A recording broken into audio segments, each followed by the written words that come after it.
Something that we really want to emphasize when it comes to boundaries is the word ownership. And you'll hear us use this throughout the program, but this is something that is really essential for you to understand, for your kids to understand. So we are in control of the things within our boundaries. Our attitudes, our feelings, our choices, our opinions, our effort, our actions, our body, our words.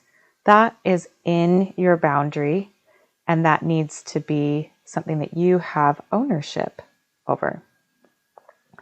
Now, everybody else's attitudes and feelings and choices and opinions and actions are outside of your boundary, and they need to have ownership over what happens there. We will see a lot of people blame their emotions on other people, blame their actions on others, blame their effort on other people.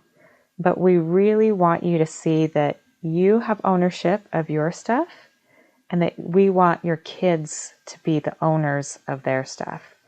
We have seen a lot of parents reach in to try to rescue their kids from things that they have done and consequences that they're experiencing, and reaching into their boundary and trying to take ownership of that, where really the ownership should be with the child.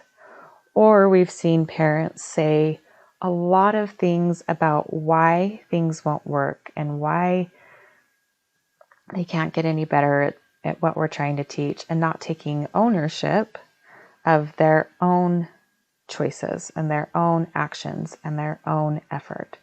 So we really want to drive the message of ownership home, that when you see people making choices or having feelings or whatever, ask yourself, which boundary does that belong in? And whichever boundary that belongs in, they're the owner of that. So if you set a boundary and your child is upset, you are not the owner of their emotions. You are the owner of the responsibility of setting boundaries. And as you navigate the rest of your life, it's going to be really important for you to be able to see which boundary things lie in and who really has ownership. So say that you're in a relationship of some sort and somebody comes to you blaming you for their emotions and for their responses. You can say, I'm actually not the owner of that. Or you could look at what part you do own. Where did you contribute in some way? But in what way, what do they need to own? And what is theirs? And what's their contribution to it? And then you're only responsible for fixing and working on what's within your boundary and within your control. And they're responsible for what's in their boundary. And we're going to talk about that a lot in sharing control.